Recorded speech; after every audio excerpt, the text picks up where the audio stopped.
हाँ अनुभव भाई, आपका जीवन 365 पर स्वागत है और आप अपना डीवी का एक्सपीरियंस शेयर करिए आपकी।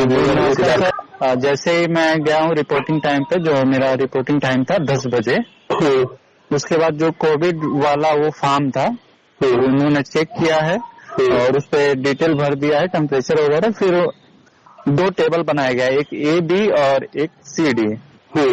तो जो फर्स्ट मीटिंग के बच्चे हैं 10 बजे वाले, उनको दोनों टेबल पे कुछ ए बी वाले पे और कुछ सी डी वाले पे, तो दोनों अलग अलग बिल्डिंग में, एक 3rd फ्लोर पे इसमें और जो बगल वाली बिल्डिंग है उसमें 5th फ्लोर पे। सी डी 5th फ्लोर पे है और ए बी जो है 3rd फ्लोर पे है। उसके बाद क्या हुआ, ऊपर भेज दिया गया है, तो हमारा डी नंबर टेबल पे था। तो डी नंबर टेबल पे गए, वहाँ पे एक फॉर्म मिला है। फॉर्म में फिर से नाम, अपना रोल नंबर, ये सब भरना था। फिर उसमें जो डॉक्यूमेंट्स हमें लगाने हैं वो किस ऑर्डर में लगाने हैं उसमें टिक करना था, और हाँ या नहीं जो है वो चेकलिस्ट मिली होगी आपको एक। हाँ जी, उसको भरने के बाद और उसी ऑर्डर में अपना डॉक्यूमेंट्स लगा लेना है। अच्छा, वो चेकलिस्ट से पहले आपका क्या बायोमेट्रिक नहीं है? चेकलिस्ट दे दिया है उन्होंने, हमने भर लिया है। फिर उसके बाद उन्होंने बायोमेट्रिक कराया, वहीं पे पास में ही बायोमेट्रिक था। अच्छा, एक तरफ से बायोमेट्रिक भी करा रहे थे, एक तरफ से चेकलिस्ट भी दे दिया था उन्होंने कि आप चेकलिस्ट भर लीजिए। तो चेकलिस्ट हमने भर लिया है, बायोमेट्रिक करा लिया है। बायोमेट्रिक में अगर वो हमसे सबसे पहले मांगे कि एडमिट कार्ड दीजिए, तो मेरे पास नहीं था, तो उन्होंने आधार कार्ड से ही, और जो इसमें एडमिट कार्ड निकला है डॉक्यूमेंट वेरिफिकेशन का, इससे ही काम हो गया। अच्छा, मतलब पुराना एडमिट कार्ड मांग रहे थे? हाँ मांग रहे थे, लेकिन उसकी कोई आवश्यकता है नहीं। और जो फी रिसिप्ट वाली प्रॉब्लम थी, डिटेल्ड एप्लीकेशन फॉर्म वाली, सबकी कोई जरूरत नहीं है। उसको तो पहले क्लियर कर दिया, उसकी जरूरत नहीं है। हाँ, उसकी कोई आवश्यकता नहीं पड़ी है। उसके बाद चेकलिस्ट के बाद और अपना मार्कशीट का फोटोकॉपी सेल्फ अटेस्टेड करके, 2 फोटो सेल्फ अटेस्टेड साइन करके, ये सब हम टेबल पे गए हैं जो डी नंबर टेबल बना हुआ था। उस पे उन्होंने चेक करके अच्छे से प्रॉपर कर, सही तरीके से करके उसको पिंच मार दिया उन्होंने, सारी चीजें एक साथ। जो हमने एडमिट कार्ड के साथ डाउनलोड किया वो सारे फॉर्म, फिर उसके पीछे जो हमारे पास हाई स्कूल, इंटर और CCC और ग्रेजुएशन का, बस यही चीजें लग रही है। अगर इसके बाद भी कुछ है, MCOM MSc, वो सब की कुछ नहीं लग रहा है, कोई जरूरत नहीं है। तो फॉर्म में भी यही सब भरना है और प्रिंट आउट भी, फोटोकॉपी भी इन्हीं सब चीजों का लगाना है, अलग से कोई कुछ नहीं लगाना है। और दूसरी चीज, एक बात ये हुआ है कि EWS मेरा डेट के बाद का है, तो मैंने उनसे बोला है, तो उन्होंने एक अलग से फिर फॉर्म दिया है जिसमें ये भरना था कि मेरा EWS अंतिम तिथि जो फॉर्म भरने का था उसके बाद का है और इस डेट को जारी हुआ है, कृपया मुझे डॉक्यूमेंट वेरिफिकेशन में औपबंधिक रूप से सम्मिलित करें। इसको मतलब कहते हैं प्रोविजनल, आपको EWS के लिए प्रोविजनल किया गया, लेकिन आप जनरल के लिए पूरी तरीके से नॉर्मल कंडीशन में है। तो वो फॉर्म भरा के और फिर EWS और वो निवास प्रमाण पत्र, फिर अगर आरक्षण, जो भी आरक्षण का सर्टिफिकेट लगाएंगे उनको डोमिसाइल लगाना है, जिसको जनरल कैटेगरी का है उसको कुछ नहीं लगाना है। अच्छा, अब एक एक चीज क्लियर करते हैं। हाँ जी, जैसे हाई स्कूल का अंक पत्र और प्रमाण पत्र, अगर कोई त्रुटि है तो एफिडेविट से हो जा रहा है कि नहीं हो जा रहा है? हो जा रहा है। और एक सिंपल सी बात बताएं, अगर एक आध अक्षर इधर उधर कहीं है तो वो ध्यान भी नहीं दे रहा, बस देख रहे हैं, मेन चीज देख रहे हैं, कितना परसेंट, रजिस्ट्रेशन नंबर, ये सारी चीजें परफेक्ट होनी चाहिए। हाँ, ये सारी चीजें परफेक्ट होनी चाहिए, बाकी कुछ नहीं देख रहे हैं। और सबसे मेन बस इंटर का परसेंटेज और ग्रेजुएशन का परसेंटेज, क्योंकि परसेंटेज पे जो लोग वीडियो देख रहे हैं उनको बताना चाह रहे हैं कि परसेंटेज पे आपको मार्क्स मिलेगा, division, first division, second division पे नहीं मिलेगा, देखने को नहीं मिलेगा। वो 60% देखेंगे, वो 50% देखेंगे, ठीक है? तो वो परसेंटेज क्लियरली देखेंगे, इसलिए परसेंटेज अपना बना के रखिए। हाँ, उसमें जो है, जो उनके पास एक लिस्ट है, तो जिसमें हमारा नाम, रोल नंबर ऑलरेडी लिखा हुआ है, उसमें लिखा हुआ है कि हाई स्कूल, उसमें यस कर रहे हैं, वो इंटर यस कर रहे हैं, ट्रिपल है तो यस कर रहे हैं। और फिर उसके बाद जो है इंटर का परसेंटेज डाला है उन्होंने, फिर ग्रेजुएशन का परसेंटेज डाला है उन्होंने, और उसके बाद हमारी साइन करा ली गई है, हमारा डॉक्यूमेंट वेरिफिकेशन मतलब कंप्लीट हो गया उसके बाद। ओके, अब यहाँ पे जो कुछ आपके डॉक्यूमेंट वहाँ पे शो किए गए, जैसे हाई स्कूल अंक पत्र, प्रमाण पत्र, इंटरमीडिएट या समकक्ष का आपका सर्टिफिकेट मार्कशीट, ठीक है। उसके बाद आपका CCC या उससे इक्विवेलेंट, उसके बाद स्नातक का आपका हर सेमेस्टर या हर वर्ष का अंक पत्र और प्रमाण पत्र। हर वर्ष उसके बाद खेल, जिसमें अच्छा खेल का बताइए, जिसका नो किया है उससे सर्टिफिकेट क्या एक्सेप्ट कर रहे हैं?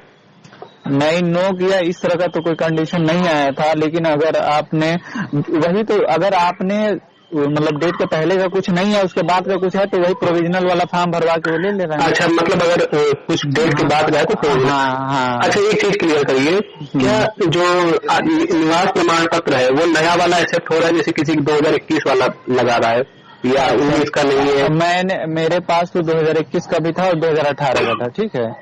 तो मैंने 2018 वाला ही लगाया है, तो मैंने उनसे पूछा तो उन्होंने बताया मतलब कोई दिक्कत नहीं है, ठीक है। और वही बात है, अगर जो भी चीजें आपकी बाद की है तो वो फॉर्म में भरवाया जा रहा है, फिर वो प्रोविजनल करके लगा दे रहे हैं। फिर भी नया वाला डोमिसाइल लग जाएगा, कोई दिक्कत नहीं है, कोई इशू नहीं है उससे। बस मेन बात है ना, हाई स्कूल, इंटर, ग्रेजुएशन और CCC होना चाहिए डेट का। अच्छा, EWS के लिए, EWS वाले जो देख रहे हैं उनके लिए ये क्लियर यहाँ बताया जा रहा है कि आपके पास अगर बाद का EWS है तो आपको फॉर्म भराया जाएगा, प्रोविजनल फॉर्म भरा कर आपका डॉक्यूमेंट वेरिफिकेशन हो जाएगा। बिल्कुल। फाइनल रिजल्ट जब बनेगा तो अगर आप जनरल में जाते हैं तो कोई बात नहीं, लेकिन जब अगर आप EWS में जाते हैं तब ये आपका सर्टिफिकेट क्या होगा, वेरीफाई होगा उस स्टेट में, चेक होगा, या फिर आप EWS में दिया जाएगा रिजल्ट कि नहीं दिया जाएगा? अब ये चीजें तो उन्होंने नहीं बताई है, बस उन्होंने क्लियर नहीं की। नहीं, DB में नहीं रोकेंगे किसी को, DB में नहीं। कुछ लोगों को जैसे डर था ना कि क्या DB में भी रोक देंगे, तो DB में किसी को नहीं रोकेंगे। नहीं, DB में किसी को खास दिक्कत नहीं। अभी तक जितने बच्चे थे, मेरा फर्स्ट मीटिंग में लगभग काफी बाद में मेरा हुआ है, तो मुझे लगा कि इस तरह का कोई ऐसा दिक्कत नहीं है कि किसी बच्चे का DB में कोई दिक्कत हो। और SC ST OBC सर्टिफिकेट जिसका भी अगर बात का है तो उससे भी क्या प्रोविजनल भरवाएंगे कि या नॉर्मली हो जा रहा है? अगर आपने देखा हो किसी का एक कंडीशन ऐसा आया था कि वो OBC के थे और उनका जनरल हो गया था फॉर्म में, तो उनका भी जो है प्रोविजनल भरवा लिया गया है कि ठीक है आप भर दीजिए इसको, अपना रीजन लिख दीजिए। अच्छा, ओवरऑल ये समझ में आ रहा है कि अगर कुछ भी कहीं से इधर उधर हुआ है तो सबसे पहले बहुत ज्यादा दिक्कत है तो आप एफिडेविट बनवा लीजिए। अब वो एफिडेविट बनवा के आए हुए थे, अगर कोई इशू नजर आ रही है तो एफिडेविट बनवा लीजिए, और उसके बाद भी कोई इशू रहेगी तो वहाँ पे वो प्रोविजनल भरवा लेगा। अगर डेट के बाद का भी आपका सर्टिफिकेट है तो वो प्रोविजनल भरवा ले रहे हैं। लेकिन EWS वालों को भी अपना डोमिसाइल लेना होगा। हाँ, जितने भी चेकलिस्ट है ना, उसमें साफ साफ लिखा हुआ है कि SC ST OBC EWS, यदि आरक्षण लेना चाहते हो तो हाँ, फिर उसके नीचे लिखा है कि अगर आप आरक्षण ले रहे हैं तो डोमिसाइल सर्टिफिकेट लगाइए, वो नीचे भी मेंशन किया हुआ है। तो मतलब ये आरक्षण के श्रेणी में आ जा रहा है EWS। तो फिर जो भी आरक्षण का लाभ लेना चाहता है उसको डोमिसाइल लगाना पड़ेगा। और ये चीज क्लियर नहीं है कि मतलब डोमिसाइल पहले का चाहिए बाद का चाहिए। मैं तो पहले और बाद का दोनों था, तो मैं पहले का लगाया था। चलिए धीरे धीरे चीजें क्लियर हो जाएगी जैसे और लोगों का होगा। इतना तय है कि बहुत आसानी से बहुत स्मूथली हो रहा है, मतलब बहुत टेंशन लेने वाली बात नहीं है। नहीं। और निवास मोस्टली एक्सेप्ट हो जाता है, नया कोई बड़ी दिक्कत नहीं है। नहीं भी है तो उसको घबराना नहीं है। नहीं, हाँ बिल्कुल से आपके पास जो डॉक्यूमेंट है वो आप लेके जाइए, जब आपका ज्वाइनिंग होगा आपको फिर से नया डॉक्यूमेंट बनवाना पड़ेगा, फिर बिल्कुल से हाँ एकदम से। तो इसमें कोई दिक्कत नहीं है, जो लोग भी जिसका भी बाद में है बिल्कुल आराम से जाएं। अगर उनके में कोई ज्यादा टूटी है तो एफिडेविट बनवा ले, बिल्कुल एक्सेप्ट हो जा रहा है। कोई भी दिक्कत हो किसी भी तरह का। अब उस लड़के का वो जनरल में फॉर्म भर दिया है, उसका OBC है, फिर भी इन लोगों ने एक्सेप्ट कर लिया, फिर भी एक्सेप्ट भरवा लिया। हाँ, इसमें प्रोविजनल भरवा दिया है, मतलब उस पर डिसीजन बाद में लिया जाएगा। हाँ, प्रोविजन का मतलब ये है कि उस पर अभी डिसीजन नहीं लिया जा रहा है। लेकिन यहाँ से डिबार तो नहीं कर रहे हैं ना, डिबार नहीं करेंगे। मैंने पहले भी बताया था आपको, DB में नहीं लगाएंगे, कुछ भी होता है तो प्रोविजन में ही करेंगे। हाँ, तो उनका मान लीजिए ठीक है, OBC में नहीं करेंगे तो कम से कम जनरल में तो रहेंगे ना। बिल्कुल। तो वही चीज है, बिल्कुल। कोई त्रुटि हो तो एफिडेविट बनवा लें, और अगर कोई डेट के बाद का है तो वहाँ पे प्रोविजनल भरवा ले रहे हैं। चलिए आपने बहुत अच्छे से समझा दिया। और एक क्वेश्चन का आंसर दीजिए। जी बताइए। आपकी प्रेफरेंस की टॉप 2 पोस्ट कौन सी थी, पहली दूसरी बताइएगा। मेरे प्रेफरेंस के वो PWD था जिसमें 119 सीट था, और दूसरा वाला भी PWD ही था जो वित्तीय कार्यालय करके, फिर तीसरा मेरा परिवहन था। चलिए बस आपकी 3 बस, 3 से ज्यादा नहीं। जी ठीक है जी। चलिए बहुत अच्छा लगा आपको, और आपने बहुत अच्छे से बता दिया, बहुत लोगों के डाउट क्लियर होंगे, ऐसी न्यूज करते हैं। तो एक बार धन्यवाद जरूर देना अनुभव जी का, कमेंट्स में कि भाई को धन्यवाद। बहुत बहुत धन्यवाद सर जी, आपने भी बहुत गाइड किया है, बहुत सारी चीजें आपसे भी बहुत सारी इन्फॉर्मेशन टाइम टू टाइम मिलती रहती है।